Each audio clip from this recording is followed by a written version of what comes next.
Hello, everybody. Welcome back to the Film Buds podcast. This is episode number 173. And my name is Henry. And I'm Paul. This week, we are going to be reviewing two military war films. We have a review of The Hurt Locker from 2008. And then we have a review of MASH from 1970. So going back a little bit. And then for news, not too much news for me, Paul. Anything that comes to mind for you? Yeah. And then really.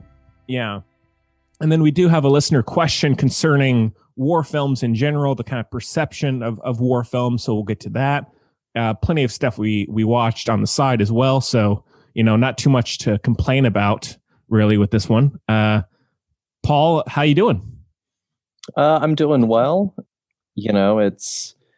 It's weird that it's finally June. I don't think that that's really sunk in for me yet for some reason. But I've got plans for a busy July. Gonna see some family, coming up, and I was working on making some plans this week on those sorts of things. So not too much else to report. What about you? Well, yesterday I took another Air Force Special Warfare fitness test, my third one, and I passed. So I'm 3 for 3 now, which is nice. I improved on everything, all my scores and times except for running. My run was a little bit slower. Paul, I hope you will forgive me for that.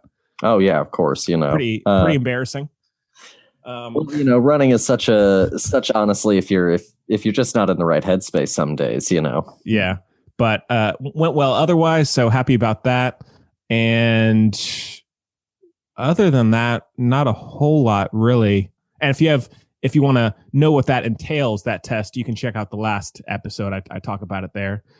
But other than that, not too much. Just summer life, Yeah. So now, Paul, do you want to talk about your script a little bit, or do you want to wait until? Yeah, sure. I can talk about it now. Yeah. So I finished it up. It's going through an editing process. I'm guessing that the final page count's going to probably settle in around 140, probably. Nice. So about 2 hours, 20 minutes, which is a good mouthful of a movie. And depending on certain, that's page count alone, certain sequences could visually take more time, visually take less time. So, if it were ever to be made, it could end up actually clocking in closer to like a 2.5 runtime. But it's a really fun movie. It's kind of, in the vein of some of my favorite filmmakers who go in and sort of stitch together a whole bunch of different things that they know of a certain genre, like the Coens do with noir films and like Quentin does with just about everything. I kind of did that with a superhero story. And so it has a whole bunch of references, especially filmic references to comic book adaptations and comic book movies that I enjoy. So, it's kind of all of them put into this weird blender, especially calling upon like Hellboy as like a really big touchstone actually for a lot of it. And it's this weird, cool, crazy concept, kind of borrowing a superhero team motif, but a little bit of almost Suicide Squad vibe in the sense of, they're people who are incarcerated, but not all of them are necessarily supervillains. They are all just incarcerated people. So, it's a weird kind of out there script that definitely borrows a lot of different tones and textures, but I think that it comes out to be like a really fun, weird experience that's, I think, at least good and memorable. And our lead character is a turtle man who was mutated in World War II, and he's on a sort of journey of self-discovery and figuring out, why his life has been sort of unsatisfying on a certain level. That's awesome. Yeah. Yeah, I'm dying to read it. Now, Paul, who would you say you would like that didn't make sense? Who would you like to direct this? If you could choose anybody. If I could literally choose absolutely anyone. Would you self-direct? No, never. I mean, maybe, but not this. No. I'll think about it and I'll give you an answer by the end of the show. Okay, cool. Oh, and one quick thing I forgot to mention on my end. my sister, and I'll talk about it more later. My sister came into town this past weekend, and we braved it and went and saw a movie in a theater. Oh, okay. Yeah, went and saw A Quiet Place Part 2. So that was interesting. Went well. No problem. So I'll talk about that later and what we watched. But yeah, I did that. Nice. Yeah. So cool. Well, we got plenty to talk about. Paul, you want to jump right in? Yeah, let's go for it. Alrighty. So let's get to our first review, which is The Hurt Locker. And we do have a clip. So take a listen. We don't got enough time, Sam. We don't got enough time. I gotta get these bolts off. No. We had a minute and a half, man. We got to get out of here. I'll handle this. Just go. Look, Will, come on, man. Look, I'm right behind you. Just go. Fuck him. Come on. Let's go. Sambo, I got the suit. Just go. James. Sambo, you have 45 seconds. You have 45 seconds, Sambo. Leave. He's a fucking dead man, Will. Go. Everybody get back. Go. Hang on.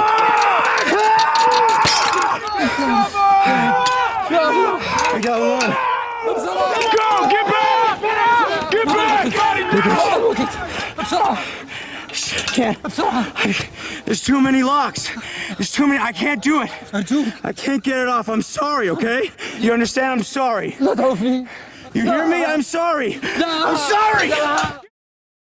So, The Hurt Locker came out in 2008. Seems way more recent than that, but I guess 2009 was the release date for in the States.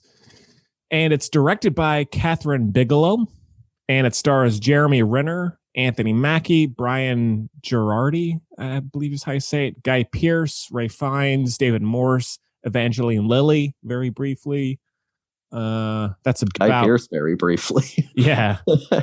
And the synopsis is, during the Iraq War, a sergeant recently assigned to an Army bomb squad is put at odds with his squad mates due to his maverick way of handling his work. Interesting synopsis there. Well, this one was a big hit, won Best Picture, and as well as many other awards. Best Picture, Best Director, Best Original Screenplay, Best Sound Mixing, Best Sound Editing. I think maybe something else, but that's all that I remember. Yeah. And one kind of shameless plug here. If you are interested, I actually interviewed one of the composers of this movie on the Music Buds, Marco Beltrami, and he also did A Quiet Place Part 2 and the first one as well. And we talk about those, or at least the first Quiet Place on the Music Buds, so you can check that out if you have any interest. So anyways, yeah, this one, as I said, it was a big hit, and it was really the launching place for Jeremy Renner and Anthony Mackie, I would say. They both kind of went on to have pretty big careers after this, although they had been in stuff beforehand. Paul, had you seen this one prior to this? Yeah, I think this is one. I'm pretty sure that I saw this one in theaters back in 2009. Okay. Because I also went back and looked at everything that was nominated against for Best Picture, and I was like, oh yeah, I saw like pretty much all of these in theaters. So, and I had watched it like maybe once or twice since then, but I hadn't watched it in quite a while. It's good. I don't think that it's quite as great as I had remembered it, but I still very much enjoyed a lot of it. And I think that it is an interesting take and a really interesting perspective. And I think that it is a really strong film from Kathryn Bigelow, who really doesn't have as like wide of a filmography to sort of call on as other directors. So I think that this was a great movie, but not as great as I remembered it being. That's fair enough.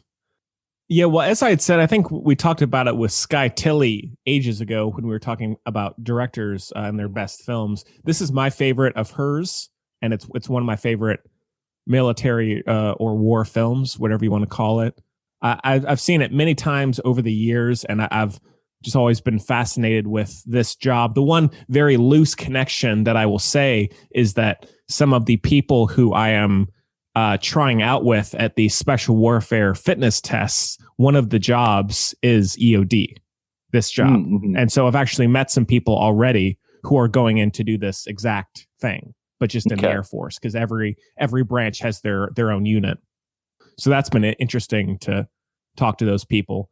But yeah, so I really love it. I think it's incredibly intense. And I think one thing, and it's partly the writing, but also partly the direction, I think, is that pretty much every action sequence feels very unique to the others. Yeah. Like every time they go into dispose of a bomb, it feels very unique within the context of the film. And I think Jeremy Renner is great in it. I mean, I think the whole cast is really, but I love him in this. It's probably my favorite performance of his.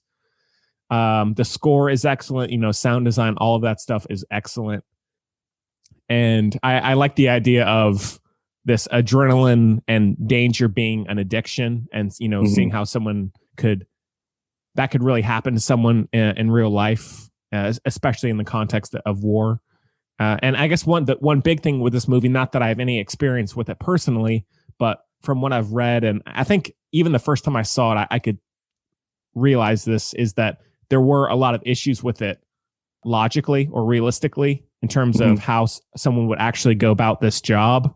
Like, I think one big thing was one of these technicians, they would never take off their bomb suit near a bomb like Jeremy Renner does with the car bomb, or take off their headset if they're getting annoyed, like all that stuff. Again, if anyone is listening who has experience with that, feel free to tell me differently, but from what I've read and from what I've heard from people within that world, there are a lot of issues with it realistically in that sense. But I think within the context of the movie, it's okay. It's not, I don't think it's meant to be a documentary necessarily, and I don't think that the specifics of the job are what's important or what's the point of the film. And so I personally can let that stuff go, because I think it's just so well done cinematically. Probably the most interesting scene for me is the car bomb.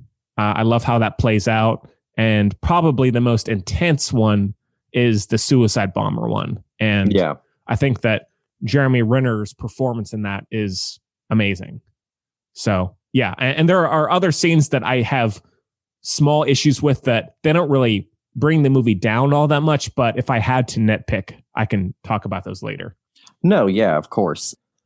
It's not a documentary, but I think one thing that I realized while watching both of these, because, to let viewers, or to remind viewers, or let viewers know who are just listening in, we didn't land on these at the recording of last episode. We ended up picking them like Friday or Saturday? Something like that. Yeah. And so he picked one and I picked one. This is Henry's pick. And so mine is MASH, and they're both very much sort of these slice of life, you're just following a cast of characters, not necessarily documentary style, but very fly on the wall, sort of cinema verite, using zooms, using, these sorts of techniques that you don't often see in a lot of movies to give it this kind of grounded, gritty, almost documentary feel. They do it in very different ways, obviously. But I think that this movie does have a really, the sort of ticking clock of it being the last few days on rotation. You just kind of watch these characters spiral a little bit downward. If I had any complaint about the movie, I would say that for me, I think, and maybe it's intentional, I feel like you're a little bit too outside of whatever Jeremy Renner is really feeling and thinking about it. I don't feel like you ever really get into his perspective in the movie enough until you get to the end when it's him at home and then him returning. And I feel like that's the most in his shoes that we are. And I think that some parts of the movie, I think for me, do get a little bit on the laggy side. I think that you're right. I think the action and the suspense is incredible. It really knows how to build tension in a scene and use, all of that tension to full effect. And I also enjoy that, death is treated as, pretty unglamorous, as opposed to, the shoot, the shot in slow-mo and the bleed out and the, they get their last words or whatever it is, it's just like boom, and someone's gone. Yeah. So I think that those are some real strengths of the movie. But I definitely think that for me at times it's almost a little isolating because I don't think that you ever really get into his head. And honestly, I'm not sure that any of our characters are necessarily likable. Yeah. I mean, I wouldn't say I really dislike anyone totally. I guess the one that is the more fish out of water is the young guy in the squad, because he's kind of struggling with staying there and staying sane, and he's kind of like, in a way, kind of the moral compass almost. But for me personally, that wasn't really an issue, but I can see that as a criticism. No, yeah. And maybe it is, I guess, sort of a personality thing, but he was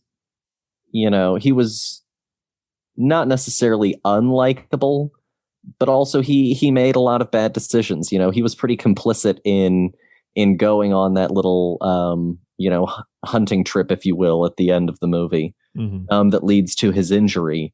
Anthony Mackie, I think, is likable up to a point, but then you start to realize that he's cracking just as much as the other kid is, but in his own different way. He's having his own different sort of struggles and breakdown. And I feel like we don't get all the way into those footsteps as fully as I would like to. I do think that overall the movie is very, very good at depicting it, but I'm not sure that it's always necessarily the best at making me feel it on a certain level. That's fair enough. Yeah. I can see that. I think maybe it's just because I've seen the movie so many times that I've just had more time to sit with that stuff, and it doesn't really bother me as much. But I still really enjoy the dynamic between the squad. I think like little moments that are like great character moments that are very relatable, not in the sense of disposing of bombs, but just of human behavior that I enjoy, is like when he's in the when he's in the car with in the car bomb sequence, and Anthony Mackie is saying, "Hey, we need to get out of here. Let's go." And Jeremy Renner just goes, I'm going to figure this out. And he just keeps going. Like, I love that kind of stuff. And it feels very human in a lot of ways, where he's just like, I'm going to keep going, and not necessarily for the better always, but it's still interesting. Yeah. Or like, I like it when I think the sequence where I guess it's the first time they go as a squad together, and he walks down the street, and there's the interaction with the guy in the car. And then the scene where he's just digging at the ground and investigating the IED. I think all of that stuff is great. And, you can imagine the stress of that kind of job where you're doing that literally every single day, pretty much, for who knows how long, months, years, whatever. And so all that stuff is great. I think the scene that I have the most issue with logically is where Jeremy Renner leaves the army base and goes on the hunt, like in Baghdad, to try and find the killer of this kid. And then he's able to come back with fairly little consequence. Like, that's kind of stuff, even not having been there myself, it feels he gets off pretty easy. And I feel like that would not be the case actually. Yeah. Or a soldier actually going out and doing that. I don't totally buy that, but otherwise it's just, I think it's very unique in a lot of ways. I love how it's shot. And it's incredibly well directed, and I do like the sequence towards the end where he's at home and he's like walking by the freezer, and he's like pizza, in the grocery store, and where he's just sitting in front of the TV and it's static, and he's so bored being at home with his family because he's so addicted to war and that, the EOD lifestyle. And so all that stuff is great. And yeah, Jeremy Renner really, really sells it for me. Yeah, for sure. Yeah. No, it's a standout performance for him, and it's a visually very striking movie.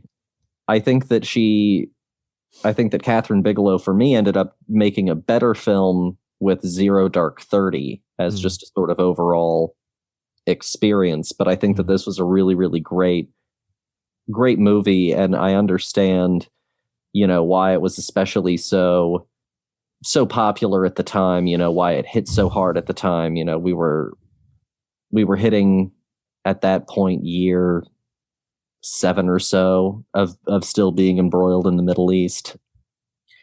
And we were just getting into, the upcoming like election year time and new presidency time and things like that. So I completely get why this movie ended up really taking hold the way that it did. Yeah. So I think it's a great movie, and I'm glad that, I think that more than anything, though, I think that I do prefer Zero Dark 30 to this one, and I think that this one didn't hold up the way that I wanted it to. Sure. For whatever. Sure. I do like, for the most part, I do like the relationship with the kid, the Iraqi kid who's selling the DVDs, like where they're playing soccer. I like that stuff. And of course, that all kind of gets twisted and turned, later on in the movie. But yeah. And I love Zero Dark 30 as well. I think I kind of love it in its own way. I love both movies, but I that one is amazing in its own way for me. What do you think of the sniper sequence in this? I think it's good. I think that it's probably out of all the action sequences, maybe my least favorite on a certain level. Just because, again, for me, there were certain moments where I felt like it was a little bit saggy. Yeah, and I also just think that the bomb defusal stuff is pretty much always where the movie is at its best. Yeah. Yeah, I think while I think that scene is interesting, it feels the most like it could go. Yeah. I still enjoy it, and I like the dialogue in that sequence and the cinematography and all that stuff I think is awesome, but I feel like it's about 2 hours and 10 minutes ish, something like that. And I feel like that scene could go, and the viewer would not, you wouldn't really notice if it was not really. Yeah, But Ray Fine comes in there briefly, and he's great, of course. Yeah, makes a lovely little cameo. Yeah. So yeah, it's there are minor issues with it, but I still, it's one of my favorite war films for sure. And I remember, I think I didn't see it in theaters, but I saw it, I guess, when it was on VOD. And I remember just that first sequence with Guy Pearce, I was really blown away by how visceral it was and just completely different from what I had seen before. Yeah. So I'm a big fan of it for sure. No, and I definitely think that it's a standout, especially amongst movies that are about more modern warfare. Because it's definitely either, World War II and maybe Vietnam and maybe some Civil War. And then as far as modern warfare goes, it definitely gets a little underrepresented, and I feel like a lot of the representations that we get are very one-sided, or a little jingoistic, or sometimes even a little bit more action movie-y on a certain level. And so I feel like this is a really good, grounded take that has a lot of almost journalistic sensibility in the way that it just sort of dutifully depicts the journey of these specific characters, regardless of how accurate it may or may not be on certain levels. Yeah, and I guess it should be said, Mark Bowl, the screenwriter, he did go and he was embedded with a EOD unit in Baghdad before he wrote this. So he was a journalist before he became a screenwriter. If he's also doing that as well now, I don't know, but he brings that in the movie for sure. Yeah, absolutely. Yeah, and he did go on to write Zero Dark 30 and Detroit as well for Kathryn Bigelow. So they've worked together a lot. So yeah, it's awesome. So yeah, it's worth checking out if you haven't seen it yet.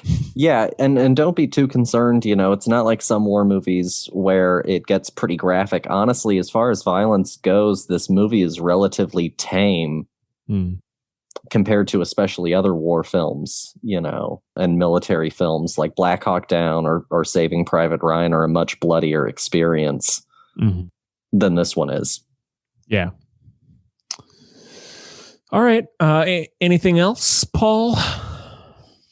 No, I think that pretty much does it for me. Yeah. Okay. Out of 5? I'll go 3.5 to 4. Okay. It's a 5 for me. Big 5. Okay. So, all right, cool. Well, let's get on to our next review, which is MASH from 1970, and we do have a clip as well. So take a listen. All right, where you at? There you go. Now then, you all come here to say your final farewell to old Walt here. Farewell, Walt. Dear old Walt. You know, I got an idea that maybe it's not such a final farewell after all. I think maybe old Walt's going on into the unknown to do a little recon work for us all. Huh? I just want to say one thing. Nobody ordered Walt to go on this mission. He volunteered for certain death. That's true. That's what we award our highest medals for. That's beautiful. Yeah. That's what being a soldier is all about. Oh, yes. Yes. Yes. Okay, so MASH is directed by Robert Altman, and it stars Donald Sutherland, Elliot Gould, Tom Skerritt, Sally Kellerman, Robert Duvall, Roger Bowen, David Arkin. Am I forgetting anybody big? Bud Cort. Sure. Yep. And the synopsis is the staff of a Korean War field hospital use humor and hijinks to keep their sanity in the face of the horror of war. So this one, Paul, you suggested. Mm-hmm. And would you like to kick things off? Well, had you seen this one? I had not. Okay. Well, why don't you take it away then? Yeah, so I'd seen other Robert Altman films before. I think I've seen, I don't know, maybe 6 or 7. And he's a filmmaker who I tend to respect more than I actually enjoy watching his movies.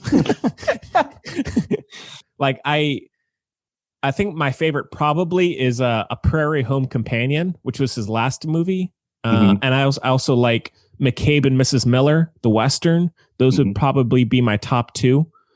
But for the most part, I find his style, while I think it's very thoughtful and very realistic in a lot of ways, there's just something too mundane and kind of distant about his films that I just can never seem to get fully invested in. Even if, like, I wouldn't say there's one I hate or anything, but I feel like a lot of his movies that I watch, I want to like them more than I do, even though I respect his style and I see what he's doing. It just personally does not always connect for me. And this one, you know, I didn't know a whole lot going on. I knew of the show and everything, but I think I had those same issues that I just described with this one. I do find that some of the hijinks, as the synopsis says, towards the nurse and all of that, I think in this day and age, some of that feels kind of dated. Yeah. Whereas I feel like, you know, at the time, not that it was okay then, but I feel like at the time it would have been more accepted to, you know, here we're the guys really bearing the brunt of the gore and the horrors of war, and we're gonna, you know, play pranks on the people who are not fully living it and accepting it and are just ordering us around, that kind of thing, which, you know, I can get. But I feel like with, not to go too political, but with the whole, you know, Me Too movement, all of that stuff, I think some of the hijinks towards the nurse seem a bit mean-spirited to the excessive. Yes. Yeah. And so that stuff kind of brought the movie down for me. And just for lack of a better term, it felt pretty dated in some ways.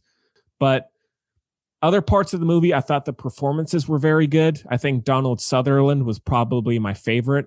And I think one interesting thing about the script is, and it almost reminds me of Ghostbusters, where the humor almost entirely comes from performance and direction. Like I think, which is the same for Ghostbusters. Like if you read the Ghostbusters script, not having seen Ghostbusters, I feel like it could almost play as a straight drama almost. And not totally, but like, I think a lot of the comedy would not be there for you. And I think it would be the same with MASH, and which is my favorite kind of comedy. I think that's why some of the comedy holds up. And I like the setting. I like the look of the movie. Robert Altman has a very interesting eye. He kind of has that kind of hazy, old-fashioned look to his films, very tangible, and I like that a lot. So, overall, I wouldn't say I really enjoyed it. I didn't completely loathe it, but it's not one I really feel the need to revisit. And I can, people, I guess film critics hold this in very high regard. And I guess for the time that it came out, I can respect that. But I think now I don't think I would put it in a top, comedy list or something like that. No, yeah. So. No, that's all really fair.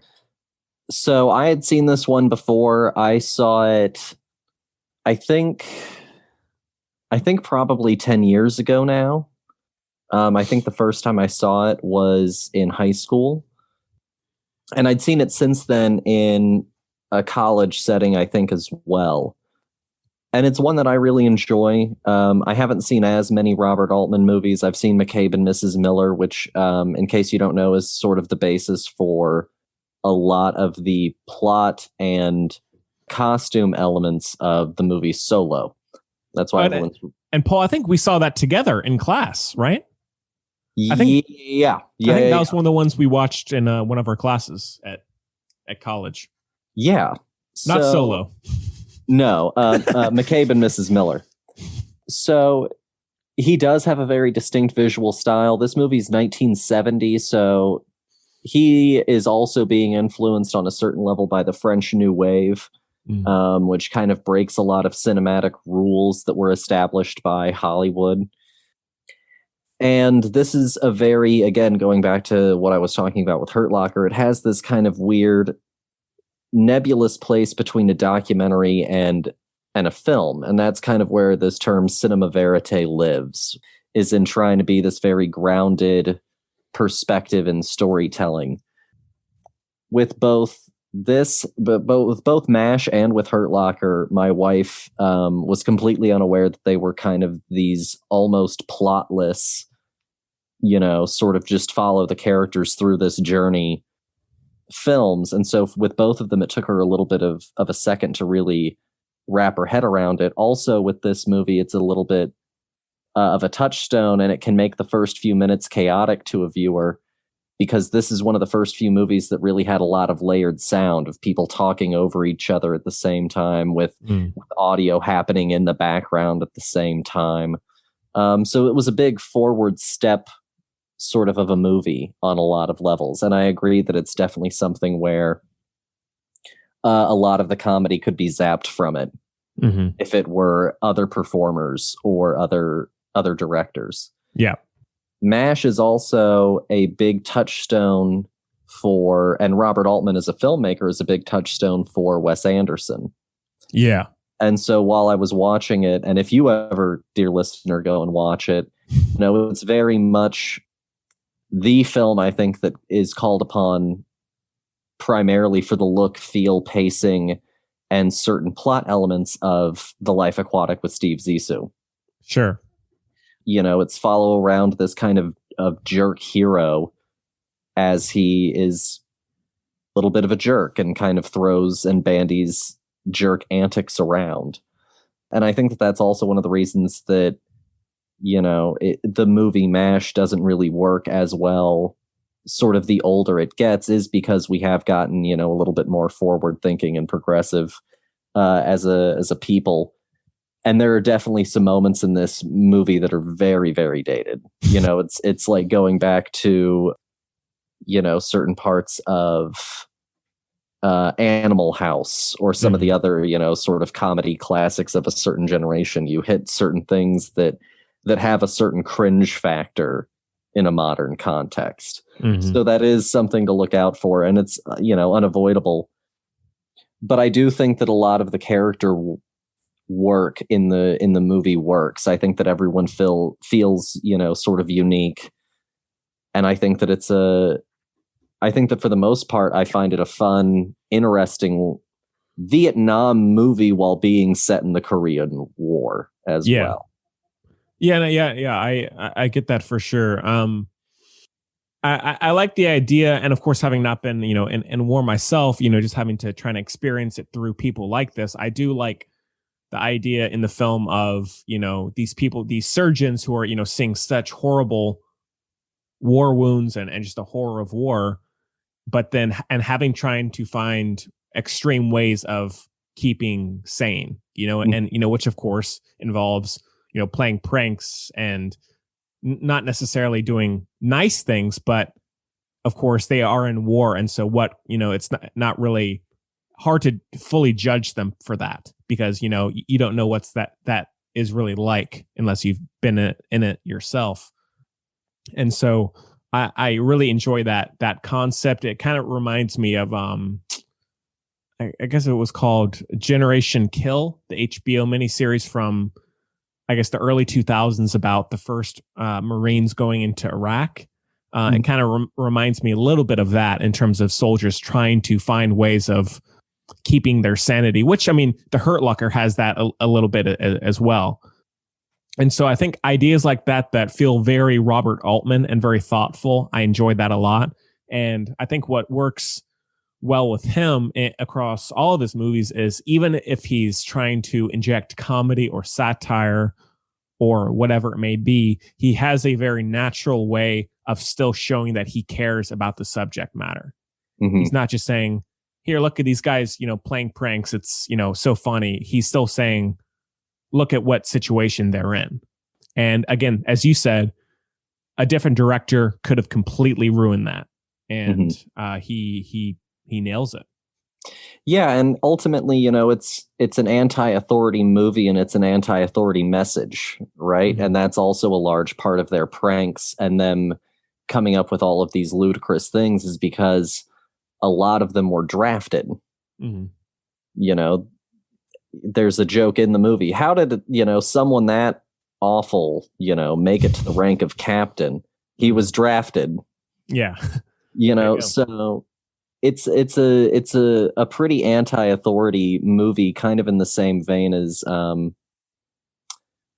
honestly, I wouldn't put it past someone like oh my God, I'm drawing a blank on his name. He directed The Big Short. He directed Adam McKay. Yes, it feels almost an Adam McKay kind of sensibility on that level. Sure. Yeah, that's a good point. And yeah, it's definitely obviously not for everyone, but I think that it's an interesting movie, and I think it's even more interesting given how many people remember the TV show, right. And how the TV show now at this point feels like much more of a cultural touchstone than the movie that came before it did. And the book is just completely forgotten. Mm-hmm. Yeah.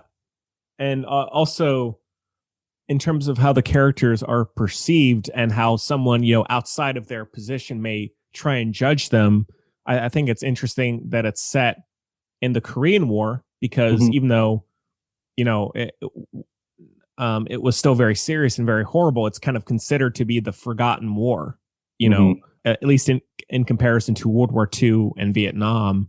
And so, but even if that's the general consensus, that doesn't mean that these people still went through absolute hell, and still had to, if someone in World War II had seen the same thing, sorry, someone's texting me, had seen the same thing, that doesn't mean that because the Korean War was considered by some to be lesser than, that the people involved still didn't go through absolute shit, and still had to find ways of keeping their sanity regardless of what they were doing. Mm-hmm. So. No, yeah, absolutely. It's definitely, I was watching the DVD. It's definitely one that, I was like, man, it would be great if someone went through and restored this thing. And I was like, but no one's going to take the time to restore this thing. I'm actually surprised it hasn't. I feel like there are so many movies that do get restorations, and I'm surprised this one hasn't. Mm-hmm. But there you go. Also, the young guy with the glasses that wasn't Radar, that gets blamed by Robert Duvall for the guy dying. Right. That is Bill, the Bond stooge in The Life Aquatic. Oh, that's cool. Bud Cort. Yeah. So yeah, it's an interesting movie, an interesting part of film history, to put it kind of broadly, So yeah, go ahead. I was just gonna say it's a director that made a lot of impact on a lot of current filmmakers now. And his movies, even though they may not be as remembered, he made a lot. He was a career director. Mm-hmm. And so if you haven't heard of Robert Altman, I'd say that this is probably one of his more immediately approachable ones, even if it hasn't aged as well. Yeah. Yeah, he also directed Nashville. Prairie Home Companion. Yeah, McCabe and Mrs. Miller. I mean, just looking at his filmography, he has a pretty long list, so he's worth checking out for sure. So yeah, anything else about MASH? No, I think I'm all right. Alrighty. Out of 5? I'm gonna go, I think, with the same 3.5. Same for me. Yeah. All right. Well, with the reviews done, we can skip over news. Pretty slow news week. And so we can get to the listener question that we got. And so the FilmBuds podcast at gmail.com is where you can reach us at. Also Facebook, Twitter, and Instagram at FilmBuds. I've got to just put that as a recording. I have to say that every time. Facebook, Twitter, Instagram at FilmBuds. Also at thefilmbuds.com, and all of that stuff is in the show notes if you need more clarification. And so if you're a new listener or if you're an old listener, you can just send us any questions, comments, whatever you would like. We love hearing from anybody out there. And so the one we have this week, this one was over email, but they used a pseudonym. This comes from the Meatball. So there you go. The Meatball says, Dear Buds, I have encountered something frequently over my film lover life, and I'm curious if you all have too. Some viewers I know say they love horror films, particularly gory ones that almost fetishized violence. Eli Roth, Rob Zombie, Saw, zombie films, etc. But at the same time, many of them say they choose not to watch war films because they're too much or quote unquote not the same thing. I understand the basic difference between the two, but it seems a little hypocritical to me nevertheless. What do you think? The Meatball. Paul, what are you thinking? Paul seems very lost in thought. I don't know. I think it's partially, I guess, if we're stripping away, I guess, the obvious, which is the political nature of the question, right. Then I guess it's probably just a question then of fantasy versus reality to me, right? It's the issue of, can this really happen to a person versus can this not happen to a person? What do you think? Where's your head at? I think I've encountered the same thing. And at times maybe, I don't think I've ever gotten into a conversation that politics involved. Mm-hmm. It's not involved in that way. And so it's purely from a violence perspective. And I think at times, if you're talking about like zombie movies, that's an exception. I can see why someone could enjoy or accept the gore in that as opposed to Saving Private Ryan. But I still feel like, some of the point of horror films is that you can, I guess, try and imagine, oh my God, what if I was in that situation, even as something as over the top as Saw or, whatever it may be. And so I think at times it does seem a little odd that people will be like, no, I don't want to, like, I'm going to go watch the new Rob Zombie movie or Eli Roth movie or new horror franchise film. But no, I don't want to watch The Hurt Locker, or I don't want to watch Dunkirk or Saving Private Ryan or whatever. And while, personal taste, I can get that. If you don't like war films, whatever. But I think that people who try and write off war films for some of the same reasons, but then they'll go and watch a really gory, fairly realistic horror film sometimes, or they'll praise it for that. Mm-hmm. So at times that kind of irks me a little bit, but No, I completely get that. I think it boils down to horror on a certain level is meant to be catharsis, right? It's meant to be, I think, a little bit of a release. Whereas a war film at a certain level, there is no escapism to that. Just in terms of a pure narrative structure, there's no escapism really at play, especially in a realistic war film. Whereas theoretically, most people on the opposite side of a horror film, especially one that really gets you going, have that kind of adrenaline pump. It's kind of like coming off of a roller coaster. It's tension and release. Whereas oftentimes in war films, it's just tension, or it's tension and then the release is like sorrow. So I can also, I guess, understand it from a perspective like that.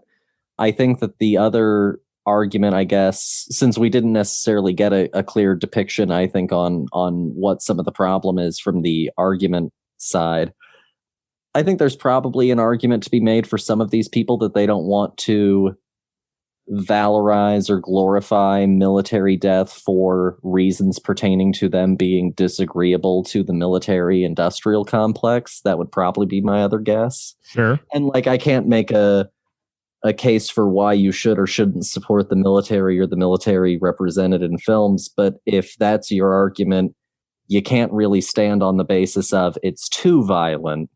Because at the end of the day, violence as a depiction is just that, it's a depiction.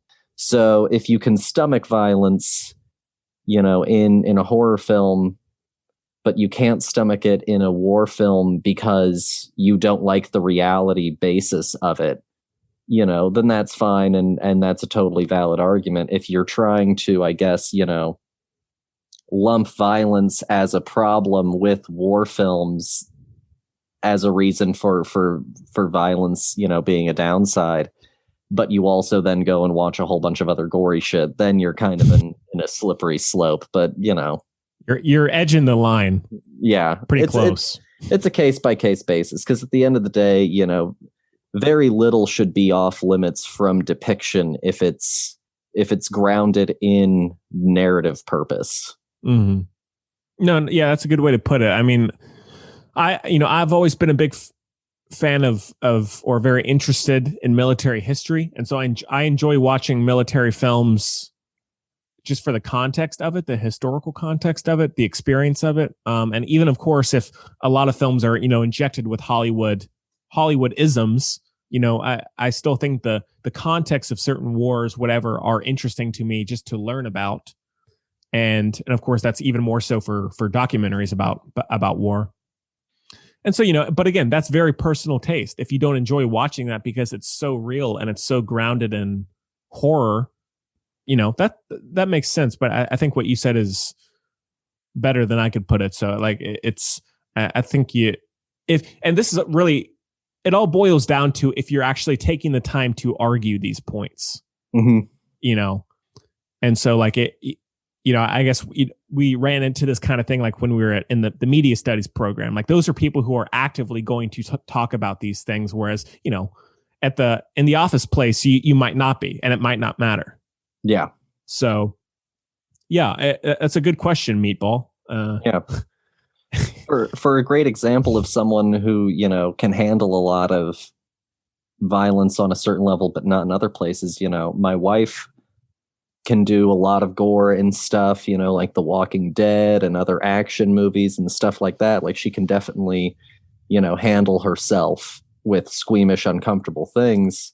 But Da 5 Bloods, where the one guy steps on the landmine, was a big out for her because of the graphic, realistic representation that was on display and how grounded it was, and how gritty that particular moment was a really hard out for her, because there was a lot of, depiction of suffering. Mm-hmm. It was tension followed by suffering instead of tension followed by like cathartic release of success on a certain level, which comes with the kind of violence that you see at times in like Django Unchained, Yeah. So, it's a kind of again, it's a complicated topic, but I think it really does boil down to in terms of who you're talking to, how they're talking about it, and if it's and what the movie in the context is. Exactly. Yeah. I mean, because Saving Private Ryan and House of a Thousand Corpses, the Rob Zombie movie, they're not the same thing. They may both have a lot of gore, but they're completely different, and so I think that if someone chooses to watch one but not the other, that there's an argument to be had there, Yeah. But it is a case by case basis, as you said. So, yeah. Paul, anything else about the subject that you can think of? And I guess we could briefly, since you were talking about it beforehand, certain war films that come to mind, not necessarily pertaining to this topic, but any favorites, any ones that strike you? Well, the last thing that I'll say about specifically, anything related to the meatball discussion, which thank you, the meatball. Yeah. You mentioned Rob Zombie a lot. This is some news. He's apparently working on a Munsters movie. I saw that. So, who knows? Maybe you're about to get bloody Munsters. As far as military and war movies go, I think that there is a distinction for me, at least, of a military movie versus a war movie. I think that there are a lot of movies that have military characters, military perspectives, things like that, but are not necessarily war movies. Captain America, the First Avenger. Sure. It is probably for me more of a military movie before I would call it an active war movie. Even though it is active war, it's not really like a war movie. Transformers, the first one at least. Josh Duhamel and Tyrese Gibson make up a lot of the B plot of that movie. And the military is enough in that movie for me to solidly say that is at least on a certain level a military movie, but not a war movie. As far as absolute war movies go, some of my favorites, probably obviously Saving Private Ryan. Yep. It's obvious. It's too obvious. Dunkirk. Yeah. Apocalypse Now. Did you see 1917? Yeah. Yeah. What'd you think of that? I really enjoy 1917. I'd probably put it on a list of best of war films. Fury is one that I really, really enjoy. Did you see Lone Survivor? Yeah. What'd you think of that? I like it a lot. It's not one of my favorites, but I like it. Yeah. Same. It's pretty intense. It's got some great gritty action moments. Mm-hmm. Did you see 13 Hours? Michael Bay movie? Hell no. Yeah. Did you? I did, sadly. How was it? Not the best. Yeah, it sounds. I was waiting during the action sequences. I was waiting for the moment where the cars were going to transform.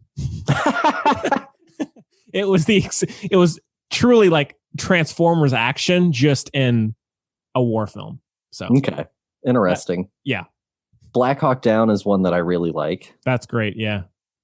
What about you? What are some of yours? Pretty much all the ones you listed. Now, is Zero Dark 30? What would you consider that to be? Probably more of a military film than a war film, if only because she's there operating as a CIA agent inside of the context of a war. Yeah. Yeah, Jojo Rabbit is another, that would be more of a military or war story taking place within a war. I think Jojo Rabbit is great. Inglourious Bastards. Of course, yeah, that's a classic one. The Longest Day, the film from decades ago, is great. A Bridge Too Far is awesome. Bridge on the River Kwai. Yep. Empire of the Sun, the Spielberg film. We Were Soldiers is not bad. It's kind of aged poorly, but Full Metal Jacket is another. I mean, that's kind of a pretty obvious one. Valkyrie is a really interesting one with Tom Cruise. Patton is a great one. If any of y'all haven't seen that one, it's written by Coppola. Yeah. Born on the 4th of July is good. Schindler's List. Platoon. Oh, yeah. Platoon is, that's a great one. Schindler's List, that's more of a again, a story within a war. It's not really, about battles or anything, of course, but yeah, that's a great one. Jarhead is really interesting with Jake Gyllenhaal. Yeah. A Hidden Life, the recent Terrence Malick film, is awesome. That's another, context or a story taking place within a war. I honestly thought that you were going to potentially pick Jarhead. Really? I haven't seen it in a long time. I would like to rewatch it. So that's a good one that has really stayed with me. Yeah. And yeah, I mean, there are plenty of others, but that's a good list, I think. Band of Brothers. Oh, I love Band of Brothers. Yeah. Oh, Flags of Our Fathers and Letters to Iwo Jima. Yeah. Yeah. That would be an interesting double header to do at some point. Yeah. Yeah. A lot of people don't realize that they're sequels. Yeah. Yeah. That would be interesting to talk about. Some that are not very good, like American Sniper, we reviewed that on the show. Did not like that. Pearl Harbor. In college, dear listener, if you ever want to do something interesting, I'd have to try and look up what the first film was. But we did this sort of study of 3 different depictions of the Pearl Harbor attack. And so the first one was a 50s film, and I'm totally blanking on it. Was it Tora Tora Tora? That was the 70s one, was the second one. And then the last one was Pearl Harbor, Michael Bay's Pearl Harbor. And so we watched like the Pearl Harbor scene of those 3 movies back to back to back. The best one was Tora Tora Tora. But it was really interesting to watch this kind of progression and watch the depiction happen over 3, very different time periods of filmmaking. I can't remember what the first one was. And now one thing I will say about Pearl Harbor, the film, I think that, God, it's like, what, 3 hours long? Brutally long. Yeah, something like that. I think the Pearl Harbor sequence is intense. That, I don't know how long it is, maybe 30, 40 minutes. I think that is as, Hollywood as it can be at times. I think it still is a pretty well done action sequence. It's just that, as with every Michael Bay movie, you're like, oh, wow, this is pretty good for like 20, 30 minutes. And then you hit that 2 hour, 20 minute, 2.5 hour mark. And you're like, oh, I see why people don't like this. Yeah. So yeah, that was interesting to do. Yeah. So if you ever want to go and just do like a really interesting little, just for yourself, I suppose, trip down that rabbit hole, I really need to try and figure out what the movie was, because I don't think that it was From Here to Eternity. Yeah, I'm not sure. I feel like it might have been the movie December 7th. No, that's not right. It doesn't matter. I'll figure it out and I'll let you know. All right. Paul, do you remember that? I think you were in class with me. Do you remember that kid who there was this one moment, I can't remember which teacher it was, but out of the blue, we were having some open discussion, and he said like something like, "Excuse me, professor, I think you mean Miss Congeniality 2. Armed and Fabulous." It was like he was that kid, like that was like one of the standout moments of the whole program. I do vaguely remember that moment. I can't remember what class it was in. Yeah. Great. But I do remember that moment. Great line. Great line. No, yeah. Getting called out on their miscongeniality knowledge. Yeah. as you should be. So yeah, well, anything else, Paul, about war films in general? The depiction swings on a pretty radical spectrum in terms of depiction, and on a certain level, the military has been like one of the most depicted subjects on film. And it goes literally everywhere from hypercritical, which on a certain level, I would say both Hurt Locker and MASH fall into the category of. Sure. all the way up to, the super, super jingoistic, nationalistic, almost, propaganda, films that you sometimes get with like, John Wayne World War II movies and stuff like that. Mm-hmm. So it really swings on a spectrum. And in a modern context, some of that's also complicated by the fact that the military is a moneymaker, and the military can license certain images and things like that out to people. So, much like any other sort of profession or any other kind of person, its depiction in film is always up to the decision of whoever it is that is depicting it. Yeah. And so whenever you watch a movie, always be cognizant of who's making it, and always interrogate why it's being made, with everything that you watch. That's a weird thing to do on a certain level, but it's always worth doing because it helps inform a lot of intent. And with military movies, it swings on a whole spectrum of very, very pro to very, very against. And so you should always be aware of who's making it, regardless of the argument that's being made. Yeah, for sure. All right. So again, the filmbuds.podcast@gmail.com is where you can send us those questions, and also on social media. So thanks again, Meatball. That was a good time. So you want to end off with some picks of the week, Paul? Yeah, sure. All right. I'll give it a crack. So in the military related theme, we ended up watching the first Transformers. Great. Which I do recommend. It's a little bit of a saggy movie. It could be pared down, and it has issues, don't get me wrong, but like, what a really solid blockbuster movie. Going back, I remember 100% why I liked it, all the way back in 2007. Mm-hmm. It's the best of the lot, probably, followed by Bumblebee. It's interesting, and this is why we should talk about all of them at some point. I agree that the first one and Bumblebee are objectively the best because they actually make some sense. Mm-hmm. But after having watched like Age of Extinction and like The Last Night and how absurd those movies become, I actually find, having seen all of them now, that something like Bumblebee is the least interesting to me because it's the most normal. Even if I was talking about them objectively from a, constructive standpoint, I agree. Those are the best. So, and that's probably one of the only franchises where I would say that. And so yes, I would say the first one and Bumblebee are the best, but of which ones I would rather watch, it would probably be Age of Extinction. And honestly, for me, 4 is so bad that it's good. 5 gets into just brutality land for me. 5 becomes a problem. Yeah.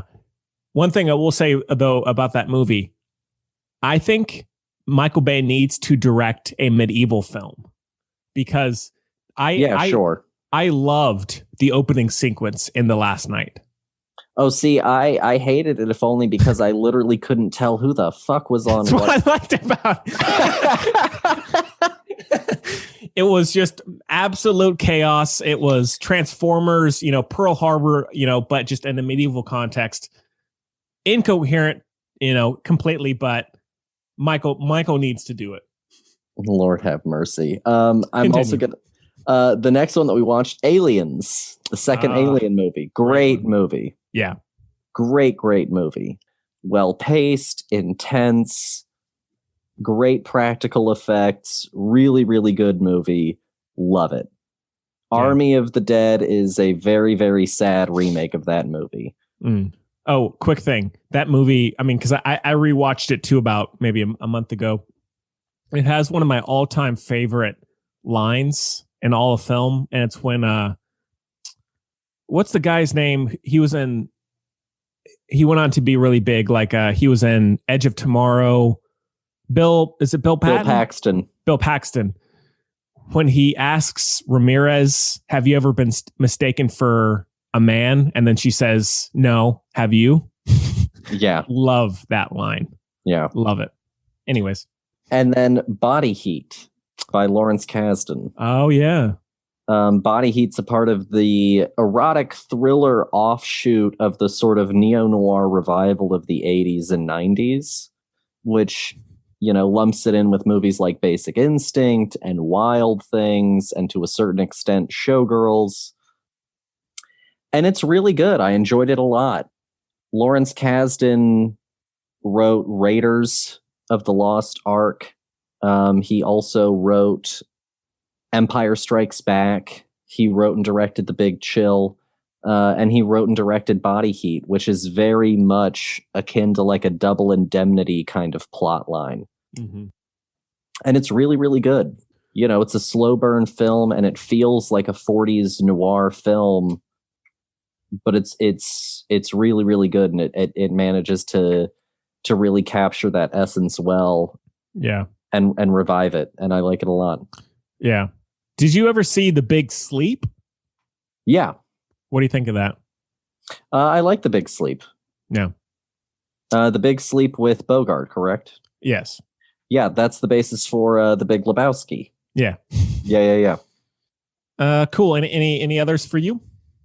No, I'll say this: if you're into like the neo-noir revival, the Coens were a big part of that movement, and their very first movie, Blood Simple, is a kind of remake of The Postman Always Rings Twice. So go and check that out if you haven't seen it yet. Yeah. Yeah. Well, I guess the first thing I'll talk about is A Quiet Place Part 2. Yeah. Which as I said, I saw in theaters. This is the first time I've been in a theater since, I think, late February of 2020.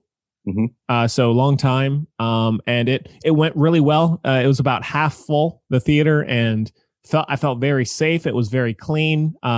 Most people had their masks on, like we did, but no, it felt, pretty normal, and so I might try and go back sometime again soon. And so that was kind of a relief. So yeah, it was a very, very enjoyable experience, and yeah, it was and a pretty. I thought. Oh, and the movie itself was good. I don't love either, as some people might. I thought that I mean, as I've said before, I love Cillian Murphy, and I was happy to see that he was a pretty big part of the movie. Sound design is great. I like the ideas in the film. I like the use of silence.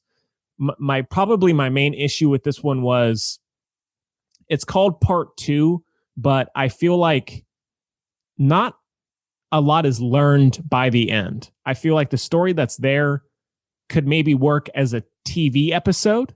It did not feel worthy of a whole film, in my opinion. But overall, still well directed. There are a few other issues with it that if we ever review it, I could go into more later. But overall, still a good experience, a good sequel. So that was good. Then I rewatched Sicario, Day of the Soldado. Paul, have you seen this? No, I saw the first. I didn't see the second. Okay. This one we did review on the show back when it came out, and I liked it a little more this time around. It's nowhere near as good as the first. I think the main thing is it's not directed by Denis Villeneuve, so the sense of direction is not as strong. But I still think I love Benicio del Toro in it. He's great. Josh Brolin and the young girl in it who's gone on into be she's like Dora the Explorer now, and she was in Transformers. She's very good in it. I think Isabel Moner, maybe I think is her name. I could be wrong there, but so that was good. Then rewatched Sleepy Hollow, Tim Burton film, which I enjoy a fair bit. There are some issues with it, certain parts that don't hold up totally, but I still love the look of it. I like Johnny Depp in it. The score is great, and the depiction of the Headless Horseman is awesome. Yeah, that's a fun one. Yeah. And then I rewatched Spider-Man 2, the Tobey Maguire film, which I think I can say this. It's my all-time favorite superhero film. Okay. Yeah. I think it's so emotional. It sounds kind of cheesy to say, but I think it really is. The action sequences are incredible. I love Tobey Maguire as Spider-Man and Peter Parker, and I do like Kirsten Dunst as Mary Jane, and it's for me. I love the movie totally. I have really no issues with it. Then I rewatched Funny People with Adam Sandler, which is about it's kind of almost autobiographical in a way. He's this aging stand-up comedian who's been in a lot of very successful but very terrible comedy films, and he finds out he has cancer, and he's only has a certain amount of time left to live, and it's about him coming to terms with his life and all of that, and it's pretty good. The main issue with it, as with all Judd Apatow films, is it's like way too long. About 2 hours and 20 minutes, and it could easily be an hour 40. And then lastly, I rewatched Billy Madison, which I hadn't seen in ages, and I still like it a fair bit. There are a lot of parts that do not hold up that well, that are very 90s, too 90s for me, that are just too silly, too absurdist, too tiring, I guess you can say, but still love Adam Sandler in it, and it has some good moments. And I think that's about it for me. Okay. That's pretty good. Yeah. That's a good group. Oh, thanks. All right. Anything else, Paul? No, I'm glad that your theater experience went well. We might try going to a theater sometime soon. But if we do, we'll probably try and make it like a midday thing, as opposed to like an evening thing if we can. But yeah, I'm glad that it went well. I'm not surprised there weren't people with masks on. That doesn't surprise me in the slightest. But no, that was a good group, and A Quiet Place 2 is definitely one that I'm looking forward to. So, I'll definitely go into it with the right, expectations set. Right, for sure.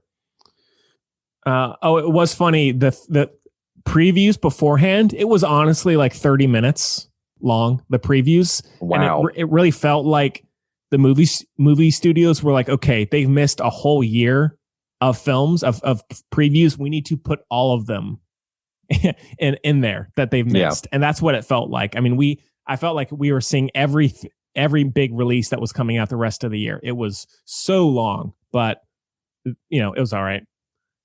So cool. Well, I guess that is about it for the show, sadly. Now, next week, Paul, I know you had discussed potentially picking some really early classic films to talk about, but is that something you're still vibing with? Yeah, we can go and see if we can't, go way back next week. Okay. Yeah, that's cool with me. So keep an eye out for that, on social media. Oh, go ahead. How far back do we have to go? Because what's the current oldest one? I think Psycho, the original Psycho, is the... Okay. So, I mean, are you feeling like going silent, or are you feeling like 30s, 40s, something like that? I don't know. Because I think it does. I'm down to do silent if that's... but up to you. Let's play it a little bit by ear. Let's at least currently have the stipulation of before Psycho. Sure. Yeah, that's cool with me. So that'll be a great time. All right, yeah. I guess the only other thing to say for me is, check out the Music Buds podcast. Do a lot of interviews with film composers, and as well as some rock bands and singer-songwriters, things like that. And that's, at least for now, is going to be weekly. That may change later, but that's pretty fun. Had some cool guests on there. Paul, anything else for you? No, hopefully I'll have the script typed up and sent over to Henry so that he can get a little bit further in it and give you all some thoughts on it next week. Yeah, heck yeah. That'd be awesome. Cool. Well, yeah, Paul, as always, thanks, man. Always appreciate you. Yeah, no problem. And yeah, well, we hope you enjoyed it as much as we did, and we'll see you next time.